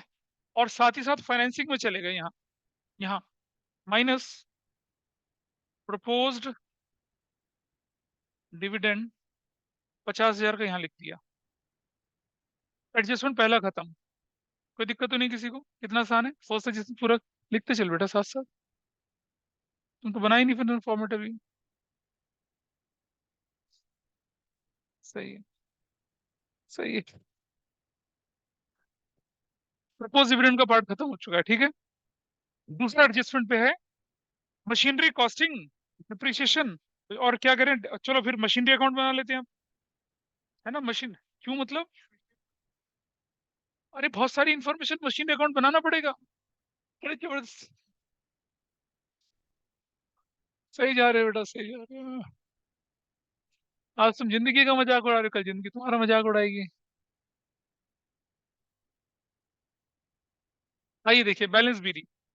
तो प्रपोज, ये जो मशीनरी अकाउंट है ना, इसकी इन्फॉर्मेशन कहाँ से मिलेगी? ऊपर से मिलेगी। प्रॉपर्टी प्लांट इक्विपमेंट की ओपनिंग क्लोजिंग वैल्यू वही है। अरे भाई मेरे, इसके नंबर होते हैं, एडजस्टमेंट के नंबर होते हैं।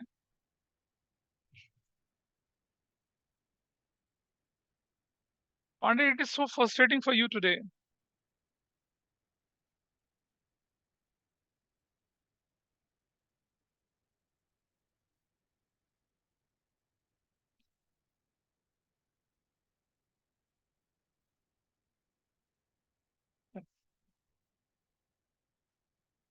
नहीं, चुप नहीं रहेंगे।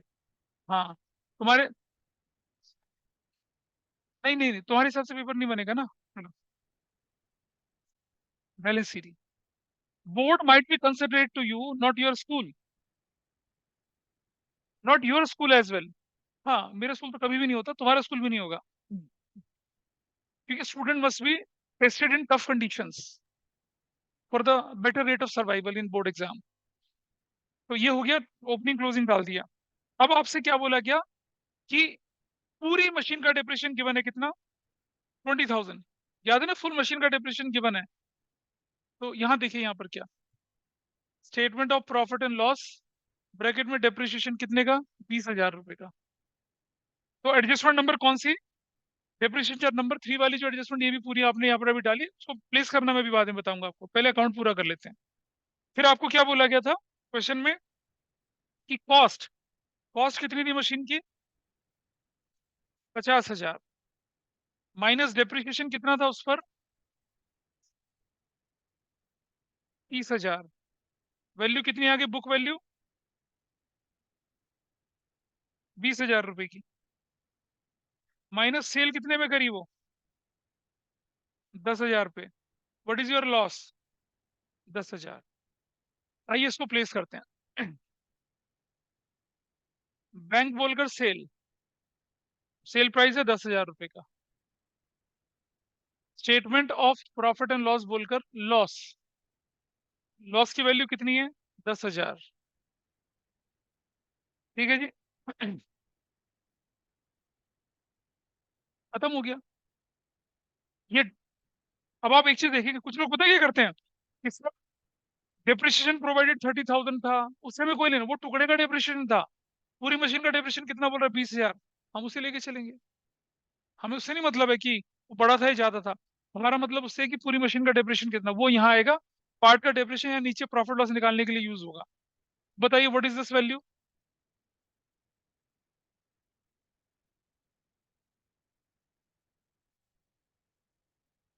370। ये 4 लाख आ गई। और ये 4 लाख आई, तो क्या है आपका पास फिगर? यहाँ पर क्या है फिगर? जो तुमने बोला वही तो लिखा मैंने। 410। 410 है। परचेज कितने की परचेज आई बताइए? Everybody is okay with this? Machinery account पिछली क्लास में सिखाया था, उसे यूज कैसे करते हैं वो देखिए आप। ओपनिंग और क्लोजिंग हो गया भैया यूजलेस। कौन? डेप्रिसिएशन कहाँ जाएगा? डेप्रिसिएशन इधर, प्लस डेप्रिसिएशन ऑन मशीनरी कितने का? हाँ, 20,000 रुपये अपनी जगह पे डाल दिया, इसको प्लेस कर दिया। सेल कहाँ जाएगा? Sale plus sale of machinery. Pranay देख लीजिए कैसे कैसे जा रहा है पूरे क्वेश्चन के अंदर। सेल ऑफ मशीनरी कितने की? 10,000 की। ये भी चला गया। लॉस कहाँ जाएगा? लॉस इधर ही, यहाँ loss, loss on sale of machinery कितने का बताइए? 10,000 का। ये भी हो गया पूरा। This part is also done. इस तरफ आ जाइए, purchase minus purchase of machinery 130, negative होगा, आराम से हो गया ट्रीटमेंट डेप्रिसिएशन का। अब आप क्या कर सकते हैं, मशीन एडजस्टमेंट नंबर 2 और 3 पे टिक लगा दीजिए। वो जी समझ पा रहे हो क्या हो रहा है? क्या हो रहा है पता चल रहा है? एडजस्टमेंट 1 पूरी हो गई, 2 पूरी हो गई, 3 पूरी हो गई। मृदुल शास्त्री समझ पा रहे हैं आप? पीछे से दोनों। अच्छा, adjustment number 4, interim dividend paid. तो यहां जाएगा इधर एड इंटरिम डिविडेंड। हाँ, इंटरिम डिविडेंड कितने का, और फाइनेंसिंग से माइनस हो जाएगा, माइनस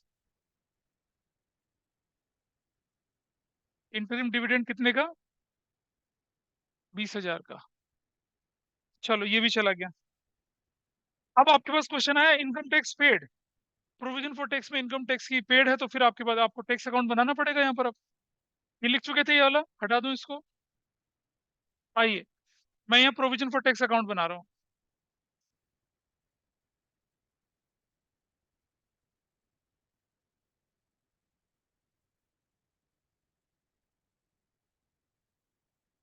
बैलेंस बीडी,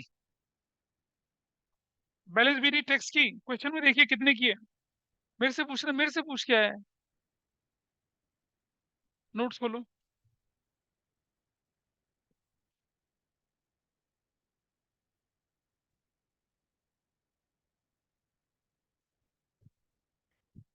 हाँ, बैलेंस बीडी बताइए कितने की है।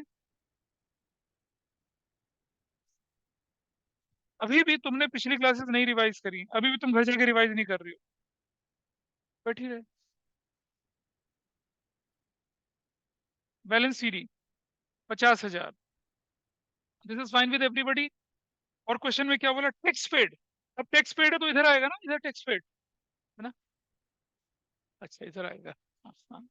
अच्छा अच्छा, बैंक टैक्स पेड, कितने का टैक्स पेड है बताइए। 35,000 का। ये हो गया 85,000। ये हो गया 85,000। और यहाँ statement of profit and loss बोल के क्या कर देंगे, लॉस 45,000। अकाउंट पूरा हो गया। ना ओपनिंग का कोई यूज, ना क्लोजिंग का कोई use। एक है क्या, सॉरी, लॉस नहीं, ये होगा provision for tax made. Provision for tax made, ये प्रोविजन मेड और वो टैक्स पेड। प्रोविजन मेड ऊपर ऊपर ऐड होता है, प्रोविजन मेड ऊपर ऐड होता है, बताया था टैक्स का। तो प्लस प्रोविजन फॉर टैक्स कितने का, प्रोविजन फॉर टैक्स मेड 45,000 का। और टैक्स पेड मालूम है ना, ये वाला, ये रहा टैक्स पेड यहाँ पर। यहाँ माइनस हो जाएगा कितने का, ऐसे। सारे एडजस्टमेंट पूरे हो गए। अब आपका क्वेश्चन हो गया विदाउट एडजस्टमेंट। अब सॉल्व करने में क्या परेशानी होगी, नहीं, अब सॉल्व करते हैं, चलो इसको। हाँ, नोट कर लीजिए, कोई बात नहीं, नोट करिए फटाफट से इसको। अब आ जाइए। थैंक्स। चलिए, सबसे पहले शेयर कैपिटल। शेयर कैपिटल पे note number 1, equity share 5 lakh, 4 lakh से 5 लाख हो गई। इक्विटी शेयर कितनी हो गई, बड़ी है घटी बताइए, इक्विटी शेयर माहेश्वरी। और मुझको क्या पता, कोई बुक देखो। प्लस इक्विटी शेयर कैपिटल कितनी बढ़ गई, 1 लाख। और दूसरी है 10% प्रेफरेंस शेयर कैपिटल, वो घट गई, तो वो आउटफ्लो है। प्लस माइनस लिख दोगे तो टोटल करने में आसानी है, वो भी आएगा अभी। सिक्योरिटीज प्रीमियम दे रखा है ना आपके पास, कुछ नहीं हो तो आप 1 लाख प्लस 10,000 करके 1,10,000 कर सकते हैं, ऐसे कर दीजिए। अभी देखो, सिक्योरिटी प्रीमियम शेयर पे आएगा या डिबेंचर पे आएगा, ठीक है जी। ये सिक्योरिटी प्रीमियम या तो शेयर या डिबेंचर, इसी पे तो आ सकता है। प्रेफरेंस शेयर रिडीम हो रहे हैं, उन पे तो प्रीमियम आएगा नहीं, तो बचे इक्विटी शेयर, डिफरेंस उन्हीं में जाएगा। नोट्स पे देखिए मैंने लिखा था कि जो प्रोसीड फ्रॉम शेयर होगी वो विद प्रीमियम होगी, procedure of debenture minus discount होगी, बोला था। हाँ, तो ध्यान रखिए, फाइनेंसिंग एक्टिविटी का जब नोट देखेंगे तो दिखेगा प्रीमियम इंक्लूड करके और डिस्काउंट माइनस करके वैल्यू लिखनी है। लिख दिया हमने प्रीमियम। प्रीमियम है क्वेश्चन में देखो, रिजर्व सरप्लस में सिक्योरिटीज प्रीमियम बढ़ रहा है ना, शेयर की वैल्यू 1 लाख बढ़ी ना, तो 10,000 प्रीमियम के साथ बढ़ी। Got it. वैसे इसे हम अलग से भी दिखा देते, प्लस प्रीमियम और इक्विटी शेयर अलग से कर देते, कोई फर्क नहीं पड़ता, ठीक है। तो क्योंकि इन्होंने, वरना मैं इसे बाद में करता, इन्होंने दे दिया तो मैं अभी करके दिखा दिया। तो equity share, preference share redeem हो गए, redemption of preference share 50,000। Bracket में।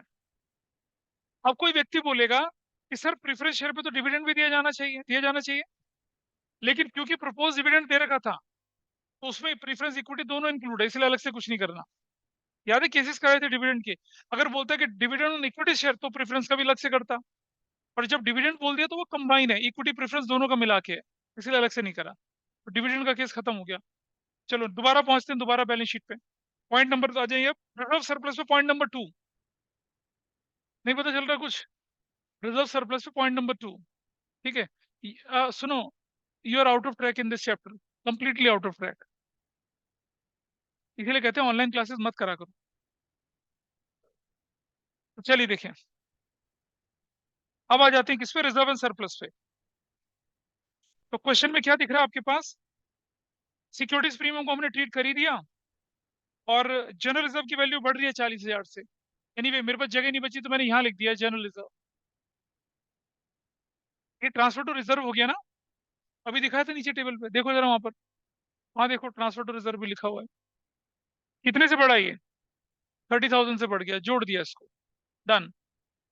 स्टेटमेंट ऑफ प्रॉफिट लॉस का बैलेंस कितना है? 18,000। कैसे? करंट ईयर 48 माइनस 30 कर देंगे तो कितना आ जाएगा? Missing him. तो यहाँ देखो ना, तुम्हारी आंखें ढूंढ रही हैं उसे। कहाँ गया, कहाँ गया? 18,000। ठीक है। Every distraction in the class affects you heavily. पढ़ो ना बेटा, पढ़ो, खुद पढ़ो ना। अब तुम देखो कैसे निकाला मैंने 18। हर बार बोला मैंने, करंट ईयर में से प्रीवियस ईयर माइनस करके निकालते हैं वैल्यू। तो सरप्लस का ट्रीटमेंट भी हो गया। चलो दोबारा चलते हैं बैलेंस शीट पर। ट्रेड पेबल बढ़ रहे हैं। ट्रेड पेबल बढ़ गए तो कहाँ दिखाऊंगा बताइए? यहाँ, यहाँ प्लस। ट्रेड पेबल बताइए कितने रुपए से? बोलो। ट्रेड पेबल कितना बढ़े? 88 से बढ़कर 122 हो गए। बताओ, वैल्यू निकालो कैलकुलेट करके कितना। हाँ,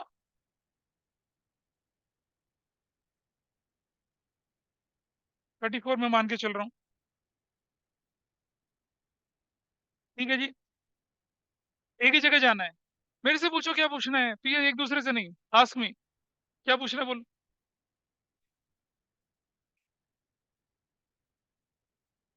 हाँ क्यों करूंगा? एक ही जगह जाएगा ना वो। बैलेंस शीट के आइटम एक ही जगह जाने ना, तो जगह चले तो गए वो। अब दो जगह कैसे भेजूंगा उसको मैं? नहीं जाएगा उधर। और सुनो, वो जब हमने लिस्ट बनाई थी, उस लिस्ट में कहा था प्रीमियम? ट्रांसफर टू रिजर्व था, क्रिएशन ऑफ प्रीमियम नहीं था उसमें। और वो रीजन बताया था क्यों करा था। गलत कॉन्सेप्ट के साथ चल रहे हो, आगे देखें जरा। शॉर्ट टर्म प्रोविजन नंबर 3, ये हम कर ही चुके हैं। कितना सुख मिलता है ना जब पहले ही कर चुके हैं। कर चुके हैं। प्रॉपर्टी प्लांट इक्विपमेंट कर चुके हैं। वाह, दैट्स अ वंडरफुल फीलिंग, वो भी कर चुके हैं। इनटेंजिबल एसेट्स, गुडविल की वैल्यू कम हो गई। इसका मतलब क्या हुआ? Plus goodwill written off. कितना? Goodwill written off 25,000। ये भी कर लिया। जब हम एडजस्टमेंट पहले कर लेते हैं ना, हमें बहुत रिलैक्स मिलता है, गलतियां नहीं होती हैं। अब सोचो उन बच्चों का क्या होता होगा, पहले जो ऑपरेटिंग खत्म करते हैं, फिर इन्वेस्टिंग खत्म करते हैं, फिर फाइनेंसिंग और आइटम ढूंढ ढूंढ के करते हैं। कितना रहता फैलता सोचिए। स्ट्रक्चर तरीके से सिखा रहा हूँ। और आगे चलते हैं। करंट इन्वेस्टमेंट मालूम है, cash and cash equivalent touch नहीं करना उन्हें अभी। इन्वेंट्री की वैल्यू क्या हो गई है? बढ़ गई है। इन्वेंट्री बढ़ना यहाँ था माइनस इन्वेंट्रीज। कितने का इन्वेंट्री बढ़ गया? 82,000 का। इजी। ट्रेड रिसीवेबल्स की वैल्यू कुछ नहीं भी छोड़ दीजिए। कैश इक्विवेलेंट तो टच नहीं करना। पूरा ऊपर से नीचे क्वेश्चन देख लीजिए, कुछ छूटा? कुछ नहीं छूटा। फिर टच रीजन, छूटती एडजस्टमेंट है हम पहले ही खत्म कर चुके हैं। देखो कितना बड़ा क्वेश्चन लग रहा था, क्या निकला? खोदा पहाड़ निकली चुहिया। देखो कितना आसान निकला। दिखने में बड़ा लग रहा है ये। अजय भाई साहब सुन रहे हो आप? जो आप कह रहे हैं ना कि आइटम कम देंगे, there is no need, load ही नहीं है भाई। सब कुछ कितना देर लगेगी? सिर्फ 12 से 13 मिनट में सॉल्व हो जाए क्वेश्चन, अगर आपकी प्रैक्टिस अच्छी है तो। चलो इसको टोटल करते हैं। हम लोग बहुत स्ट्रक्चर्ड और सिस्टमेटिक तरीके से कर रहे हैं। जो लोग हैफेजार्ड तरीके से, उनका क्वेश्चन कैश फ्लो हर बंदे का उलझता है, क्योंकि वो सिस्टमेटिक तरीके से नहीं कर रहे होते हैं। टोटल करिए कितना आया, देखिए 0 0 163। कहाँ डालेंगे 163 को? यहाँ डालेंगे 163 को। इसका टोटल करिए, दो दो चार कितना, 55। इस वैल्यू को नील कर देंगे, कोई दिक्कत नहीं है। कितना हो जाएगा बताइए? 2,18,000। Everybody is okay. 34,000 as it is डाल दिया। 82,000 एज इट इज डाल दिया। कभी आलस्य में आके इन्हें बाहर मत लिख देना। उससे ना, उससे प्रैक्टिस की आदत खराब होती है। कोई बात नहीं, एक फिगर बाहर रख दी तो क्या फर्क पड़ता है। चेक करने वाला दुआएं देगा आपको, कितना स्ट्रक्चर तरीके से कर रखा आपने। ठीक है। What is this value here? ये ये और ये, हाँ, इनका टोटल कितना आया? इनका 252 में से 82 माइनस कर दिया, कितनी वैल्यू आई? 252 में से 82, ये वैल्यू कितनी आई है? 170 पक्का से। और माइनस करिए, ये वैल्यू कितनी आ गई? 145। 35। आज पांडे को बहुत स्ट्रगल करना पड़ रहा है। कैश फ्लो फ्रॉम, उम्र हो चली मेरी तो, ऑपरेटिंग एक्टिविटीज, ऐसे करके put that in outer column 135। ठीक है। चेक करने वाला पहली नजर में एक टिक, दो टिक, तीन टिक, कैश इक्विवेलेंट पूरा 6 नंबर टिका के आगे भाग जाएगा। और पता है लिटरली हम स्ट्रगल कर रहे होते हैं पेपर में, ढूंढो आइटम कौन सा कहाँ पड़ा हुआ है। इतना गंदे तरीके से लोग करके आते हैं क्वेश्चन को। What is this value? 120 bracket में, 120 ब्रैकेट में रखी हुई वैल्यू कितना आया? Cash used in investing activities 120। अच्छा, ये टोटल देखिए कितना आता है। What is this total? 5 तो 7 और 5 12, 10,000। काहे का 40? कैसे 40? सारे नेगेटिव में हो तो ऐसे। Cash used in financing activities 10,000 outer column में डाल दिया। अब जरा देखिए 135 पॉजिटिव, और वही कितना, 5,000 रुपये ली, इतनी मेहनत करवा दी। 5,000, 135 और 130, डिफरेंस कितना आ गया? 5,000। पॉजिटिव या नेगेटिव, क्या निकला? पॉजिटिव। क्या लिखेंगे? Net increase in cash and cash equivalent during the current year, कितने का? ये आ गया। Plus opening cash and cash equivalents. बताइए करंट इन्वेस्टमेंट कितने का दे रखा? Opening value 96,000। Cash and cash equivalent की ओपनिंग वैल्यू, क्या कर रहा है यार, क्या कर रहा है ये?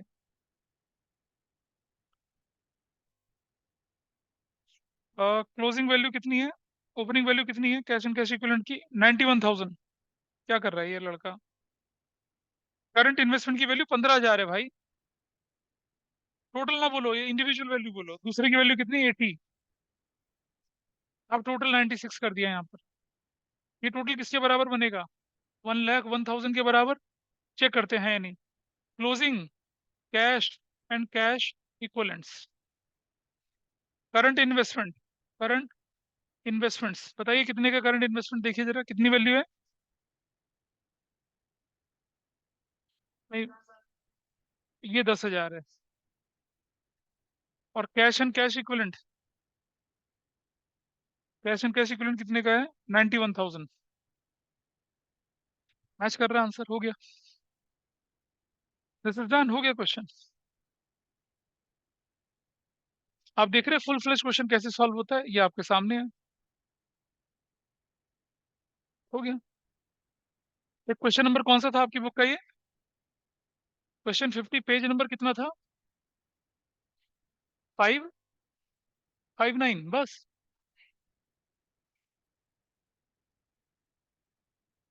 पांडे, ऐसे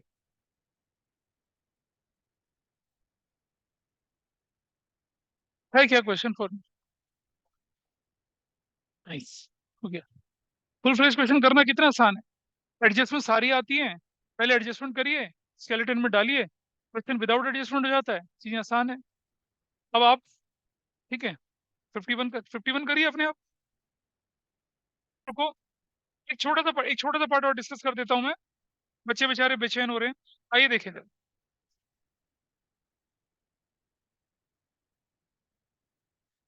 छोटा सा पार्ट है, देखो कुछ नहीं, हलवा है बिल्कुल, देखो। हाँ करवा रहा हूँ। प्रोविजन फॉर डाउटफुल डेट का ट्रीटमेंट, छोटा सा पार्ट है, देख लीजिए, नोट्स खोल लीजिए अपना, नोट्स का पेज नंबर 10 खोल लीजिए, पेज नंबर 10। अरे खोलो यार बस।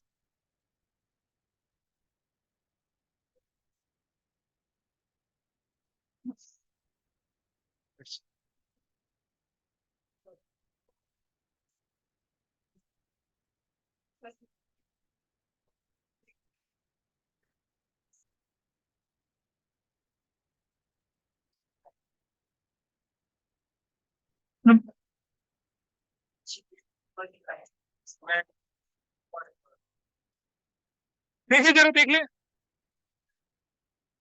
Can we see this, stop the conversation, ये शुड बी।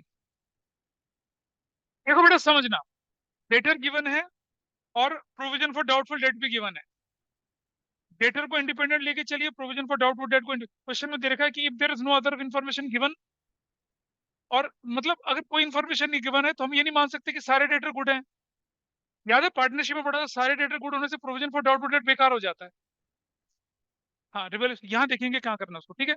और ये सिचुएशन बहुत एक्सेप्शनली आती है, जब सारे डेटर गुड हो गए तो मतलब क्या, एक एक्स्ट्रा ऑर्डिनरी सिचुएशन है, मतलब ईश्वर मेहरबान हो गया आप पे। तो देखिए case A, if no other information is given about debtors, it means all the debtors are not good, hence provision for doubtful debt will be considered as an ordinary current liability।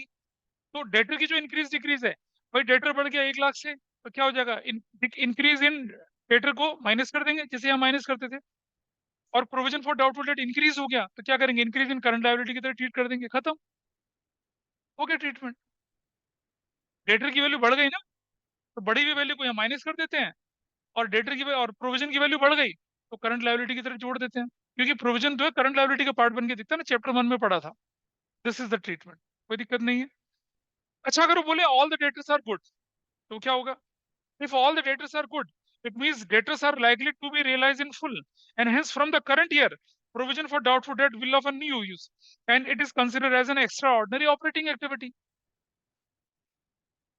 Provision को तो बोल रहे हैं extraordinary activity हो गई। अब जरा देखिए, तो जरा ध्यान से देखना, स्टेटमेंट ऑफ प्रॉफिट लॉस का बैलेंस कितना दे रखा, 50,000। Extra ordinary provision for doubtful date क्या कर दिया, इसके अंदर ऐड कर दिया, इज दैट ओके? क्यों करा ऐड बताइए, क्योंकि प्रॉफिट में से क्रिएट हुआ ना इसलिए ऐड करा उसको। कहाँ चला गया यार ये रहा, मेरा पेज हिल गया था।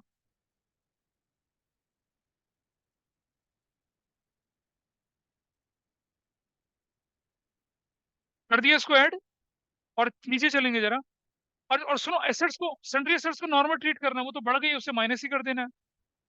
और ये जो एक्स्ट्रा ऑर्डिनरी अगर आपने ऊपर क्या कर दिया प्लस, तो नीचे जाके क्या करना है, माइनस कर देना है, इसका इफेक्ट नलीफाई होगी। हाँ हाँ बिल्कुल आ सकता है, क्यों नहीं आ सकता, खत्म हो गया, ये ट्रीटमेंट था। और क्या आपत्ति इसमें बताओ, ठीक है। बाकी अगर, बाकी यार अब नहीं करते, काफी है इतना, मतलब मैं कह नहीं सकता। कोई बात नहीं, तुम मुझसे अलग से सीख लेना ना, क्या बड़ी बात है इसमें, ठीक है। तो चलिए, आज हम क्लास यहीं वाइंड अप करते हैं, अगली क्लास में अब आपके पास, now you are in position to solve unsolve question, all the unsolve questions ये आपकी ग्रिप में है, सॉल्व करिए उनको। हाँ आराम से हो गया, चलिए दैट्स